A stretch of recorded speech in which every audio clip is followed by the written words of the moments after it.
Hello and welcome back to my channel. My name is Leanna, and so today I want to talk about quickly. It's a different night actually. I know probably we're in the same thing, but anyways, so I have a bit of a dilemma here because I feel like sometimes I'm not good enough with what I'm doing in my content and everything, and I just feel that I get too caught up of comparing my channel and how I'm doing and everything, and I just feel like I don't want to quit like my channel and things. I feel that um with being no, sorry, no.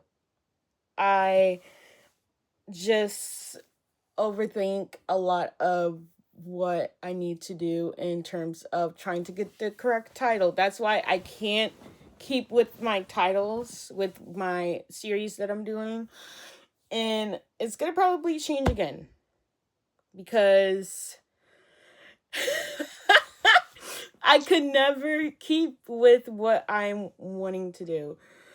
So I found this article that I skimmed through yesterday that I want to read. It says being an ego minimalist, embracing sustainable simplicity. Because in my business, I'm learning sustainable business, sustainable management, corporate, the frameworks and everything.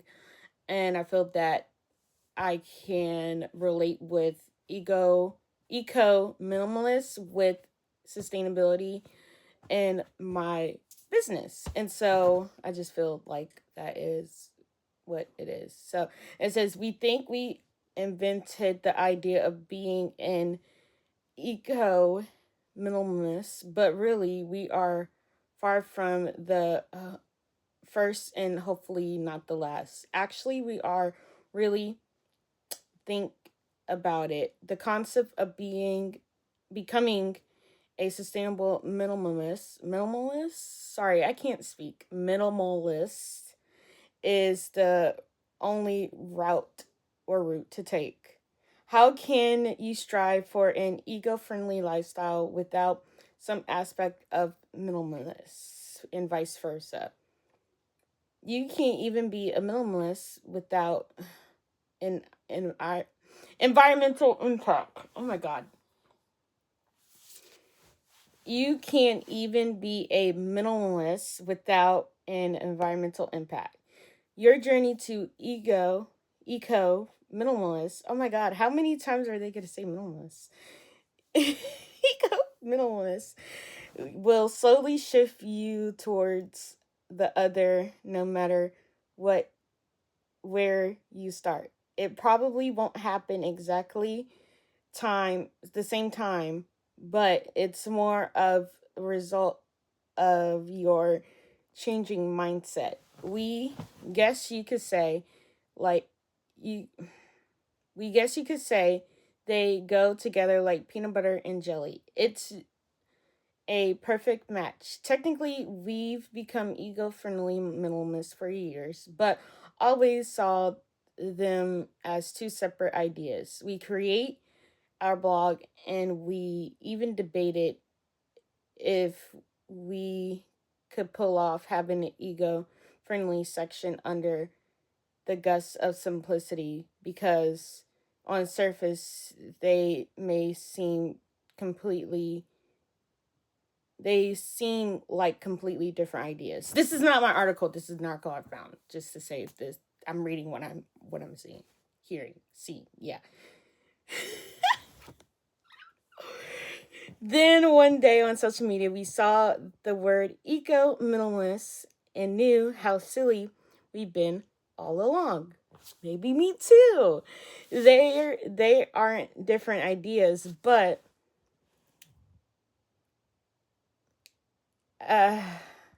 they are different ideas at all. But the final progression of both. What is ego? See, I keep getting ego and eco, but it's eco minimalist. What is it? Before we go too far ahead of ourselves, we should bring it back to the basics and talk about eco minimalist as a definition and as a concept. This way, we are all on the same page. Definition wise, it's simple. Eco minimalist is when you are both eco friendly and a minimalist.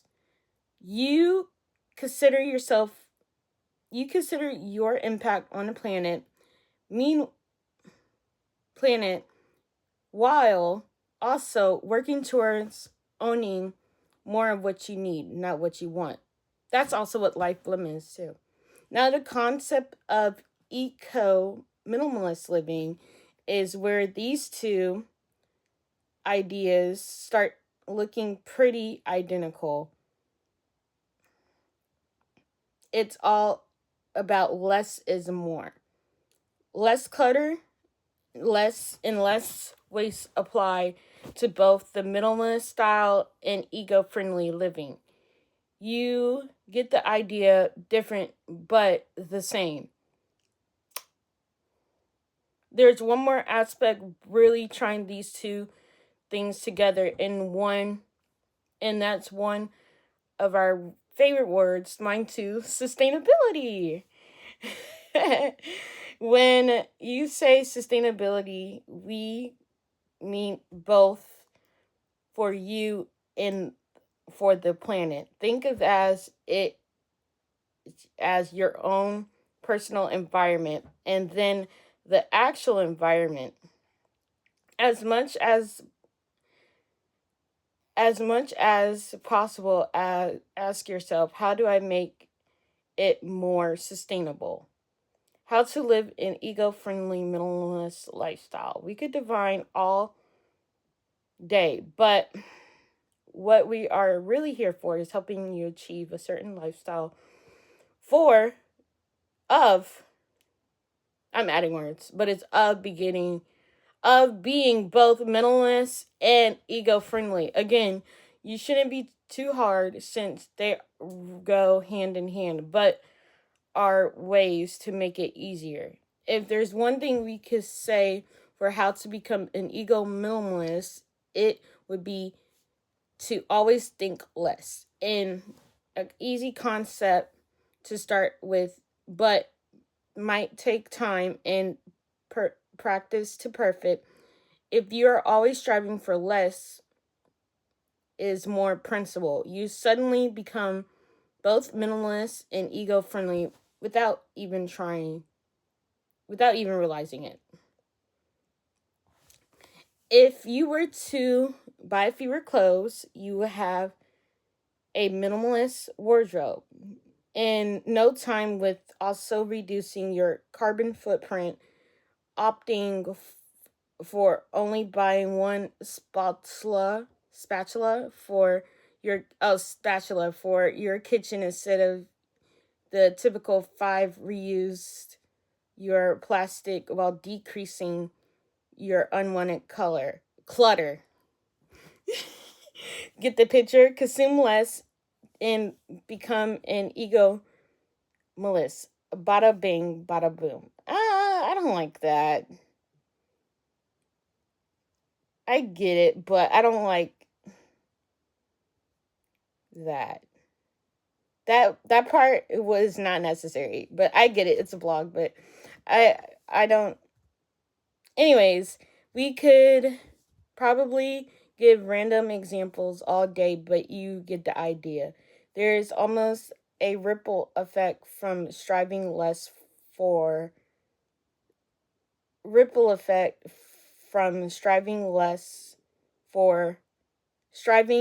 less that automatically pushes you towards ego minimalists.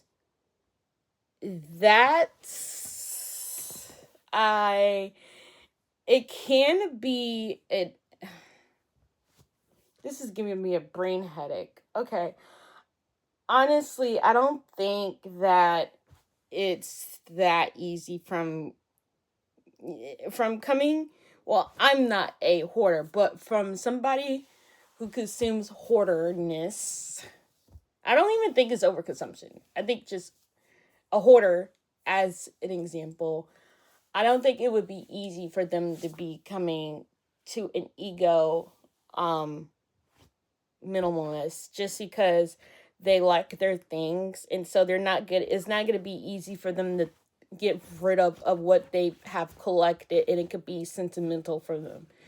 And I understand that, because some people would be like, well, items, it's just items. I don't understand why people have attachment to items. Like, I like stuffed animals. I mean, I have stuffed animals since I was little. I have one. I still have a baby blanket, certain things like that aren't replaceable. So, and that's the aspect from a hoarder's perspective. Like, not saying I'm not one. I'm not one, but I'm just saying from somebody who, for someone else in a situation where they have a lot of something, it's a disease in a way, because they can't be like, all of a sudden, okay, well, I want to be a clean person, I don't want all this stuff. They can't simply just do that. From a cleaner perspective, somebody who has an OCD, I don't think it's going to be easy for them to be having that minimalist aspect to, where they know what order of what they're have their items and things in place. They can't switch it because they don't like it like that. So it goes both hand in hand, like from a lifestyle, from a person who completely is a mess and lives in mess. The only way for them to not want to be in that mess, if they're in a new environment, or if they move out of that environment, where it'd be like, okay, I know I can't bring all of this with me, so that is where they'd be like, okay, well, let me figure out what I need and what's not important, which that will be a harder thing to go through, because like, still, they want their items because it's what, is theirs, for something of an antique, they can't just throw away because that item isn't the same anymore, from a person having that item for over 20 years, that one thing is theirs that is unique from somebody else who doesn't have that item anymore. So I don't really think it's a ripple effect, because you can't just consume less of something, of what you already have, because it could have meaning, and you can't just throw away or get rid of it because it has some attachment, emotional, sentimental thing, and that is a one of a kind thing that can't be replaced. So for that to be something, it's just not that easy for to go ego minimalist or having that lifestyle, because it takes step in order to get there. Because we're all not perfect people. I know I'm not perfect like a person. I know I make a lot of mistakes. Shit, my channel is a perfect example of all of my mistakes, okay? So, like I said, this is my thing is gonna change, but that's what it is. We learn from our mistakes, and we can know how to change it in order to grow and learn from them and make it better. And as a worldwide reach, to take these things of, that's what I'm hoping not to become, is because like a lot of people with, the whole overconsumption thing, is that we aren't we aren't we aren't, how can I say this, we are people with different personalities. Listening to one person with either with it's from religion or politics or lifestyle tips, I feel that in a way it just, for me, you have to be a strong-minded person in order to watch these things, because for a person to um follow a politic influencer, nobody is going to change the way I view the world in what it is, because I see the world in my point of view, and you may not agree with it, you may disagree with it, and but that's fine. But nobody is going to change my ethics and morals just because of what you feel that person may feel or think or is the right leader or whatever of the government and whatnot. You know, it's a either disagree or disagree, either agree or disagree type thing. I'm not here to make you change your mind about anything. This is just information that I've researched and was like, maybe I should read it and have my input on it, because some things, we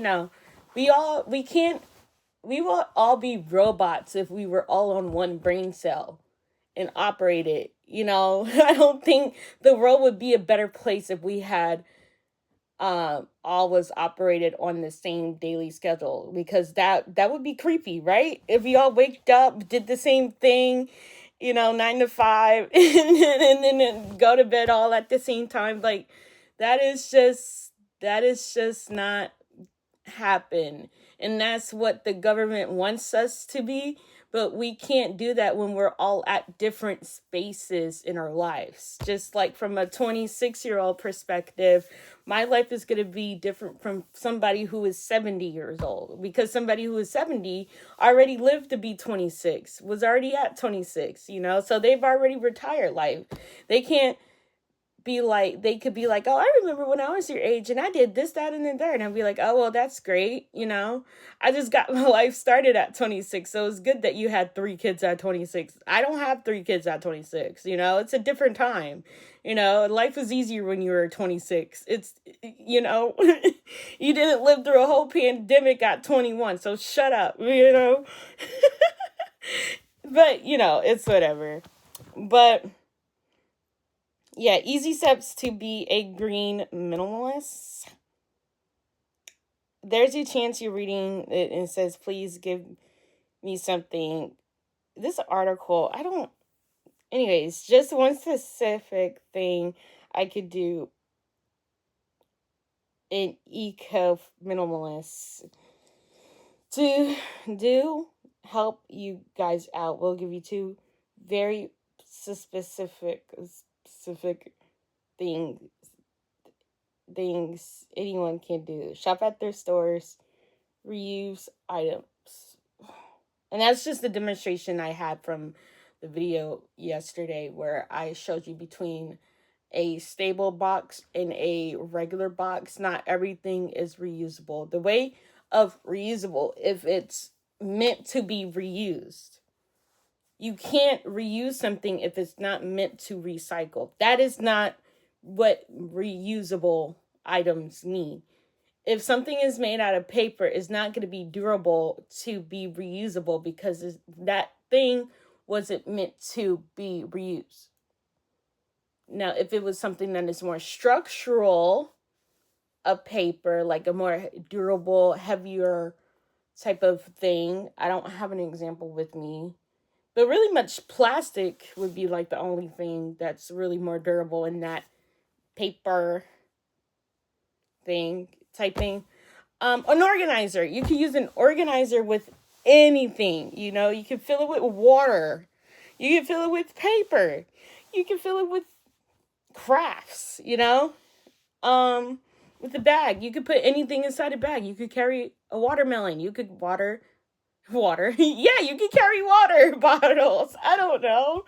But that's what I mean. For the certain thing like a bag, you can use a paper bag to put items to hold it in.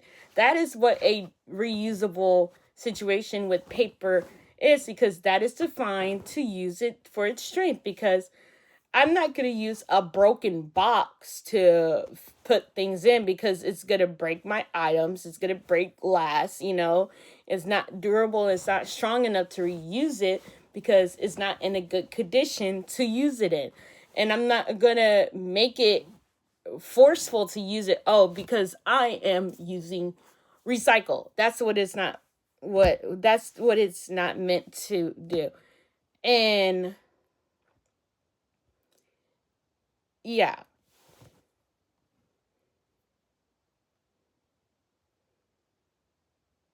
every time you buy one thing, you're becoming a greener minimalist. And whether you call yourself a green minimalist, sustainable minimalist, or ego minimalist, it's all of the way life less, where less is really more.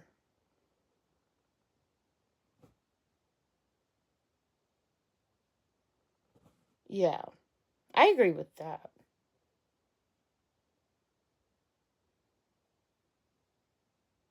Now is your time to shine. If you really consider yourself just a minimalist or just an environmentalist, we challenge to give it another thought, to have probably overlapped lapping for longer than you realize. You are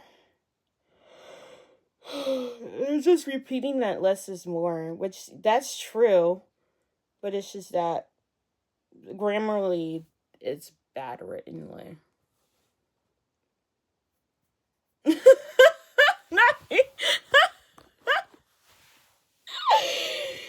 Oh my god. Uh Ego minimalist, what does it mean to be an eco-friendly minimalist? I don't know. I don't like these blogs, man. This is another blog I found. Oh, it says when you reduce what you consume, you also reduce the resources needed to produce those things, which is great for the environment. Minimalists focus on only having your life and add value to that. That is so true. This one is a lot better than the other one. And once you are really define what those things are, finding con con contentment what? Contentment is easy.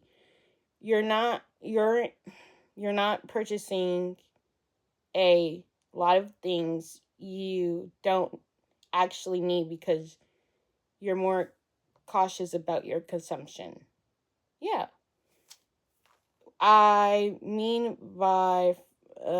I mean by finding creative ways to consume is through borrowing or renting things you may need once or twice a year versus buying them new or even used. Yeah.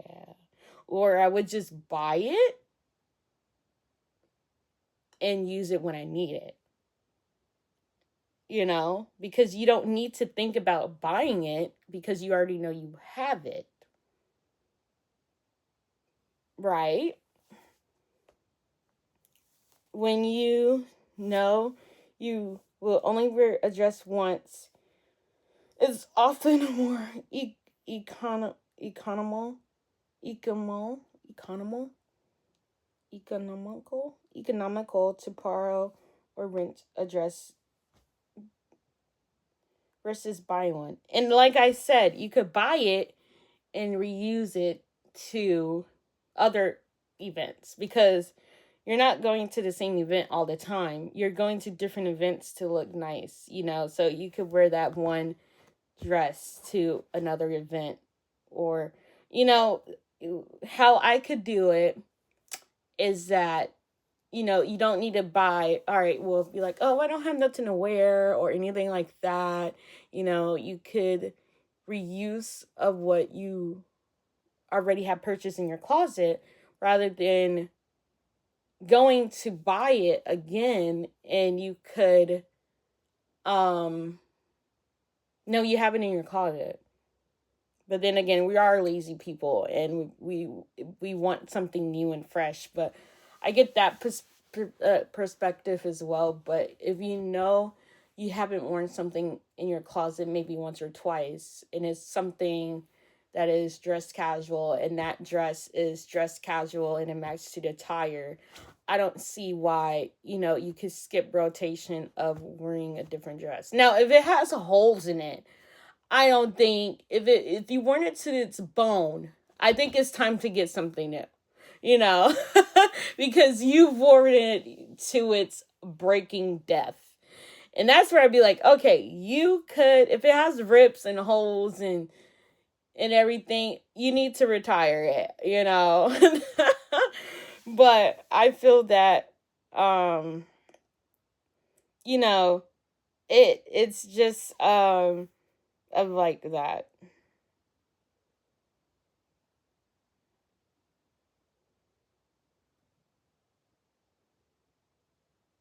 I don't really like vlogs like this though. I don't know. But yeah. And living an eco-friendly lifestyle means that your choice are focused on being environmentally positive, which is great news for the planet. This can include switching um, out single use items for reusable items, having non toxic home, and growing your own food, among other things. Balance. When combining eco friendly living with minimalist, you had to compromise with some things. It Homestead. Having a collection of canning jars isn't minimalist, but it's friendly, eco friendly. They are useful, which is yeah why they have so many. The same goes for having like a hobby pen. You can't buy a few of them, so having a small collection that you likely go through over the years is something you choose because it's more environmentally friendly. Yeah, that's true. Both lifestyles are conscious consumerists. Both holds values of less is more and living is meaningful life. Both ego minimalists and minimalists promotes experience over material possession and doing good things. Minimalists focus primarily on living with only the things you need. It doesn't focus on sustainability or ethical practices. It helps you realize that things you don't owe own you, but that our opposite is true. Minimalists focus on many things they own of each item and remove any excess, so they have just what they need, where the unwanted items end up is not necessarily a primary concern. True. The difference between ego minimalists and minimalists, you have to find a proper balance when combining the two lifestyles. Start by identifying your values, what is important in your life, and what you need to create that lifestyle for you. Next, you want to plan for bringing that life. When decluttering, you want to be cautious of what items you get rid of, which I just explained. Be cautious of what you use up before decluttering, or having a collection will help bring life bring balance to your life. Can ego minimalists be a solution to a sustainable future? The minimalist lifestyle in general is being intentional and reducing the consumption of things you don't need. Imagine if everyone on the planet developed a minimalist lifestyle in terms of reducing unnecessary consumption of all of goods of all kinds. There would be fewer resources such as water, electricity, natural gases, trees, etc. uses to create new things, which is great news for the planet. Overall, I believe it is a great option to increase sustainability. I do too. Yeah.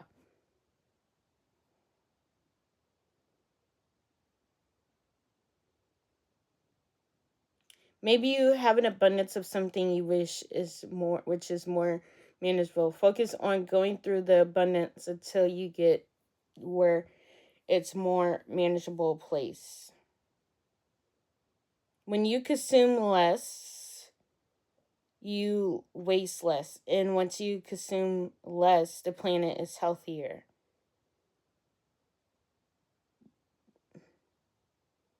Yeah.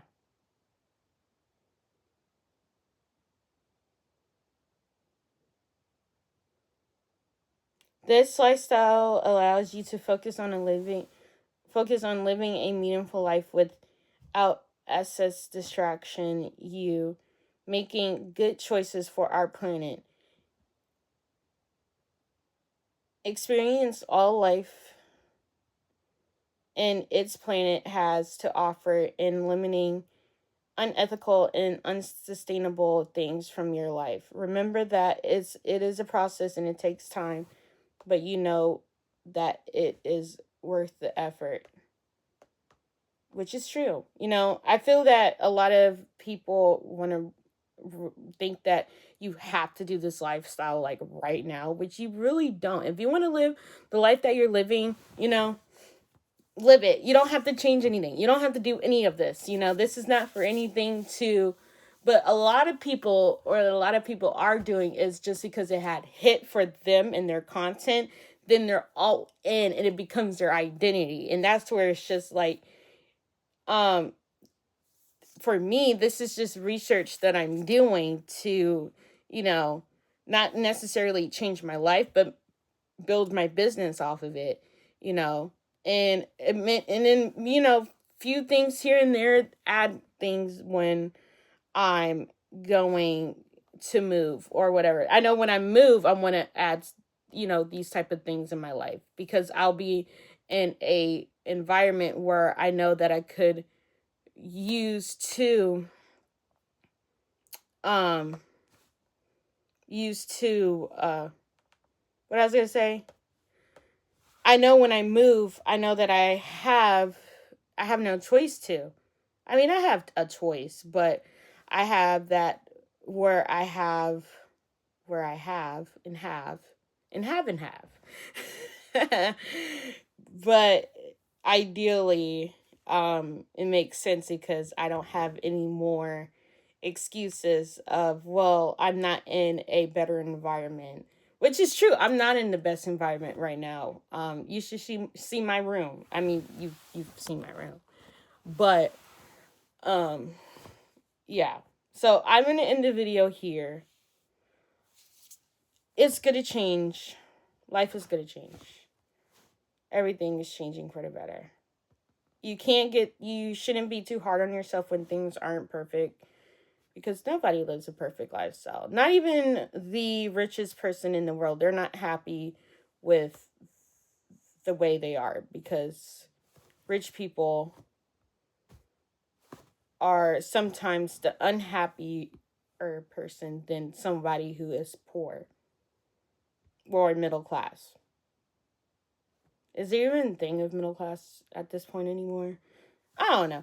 But anyways, like, comment, and subscribe. And I will see you in the next video. Bye.